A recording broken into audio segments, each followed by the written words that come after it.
I kept putting off a hanger for this RC plane until my son destroyed it before its first flight.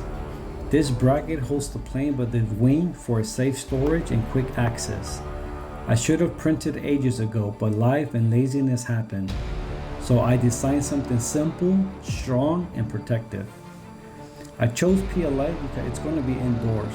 I plan to use double-sided tape, but nails holes were provided. Assembly was straightforward. Press the double-sided tape to the back, apply heat to activate the glue, and press the bracket to the wall. It's that simple. I didn't have the plane with me when designing the bracket, so I guesstimate the dimensions required, and it turned out great. When the plane hangs, the weight is balanced on the shaft motor, no pressure points, easy one-handed removal, and quick access for repairs. I learned the hard way that procrastination can cost you, but it also pushed me to make a better solution than I originally planned.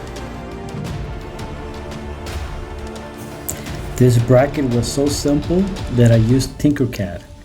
No need for fancy software.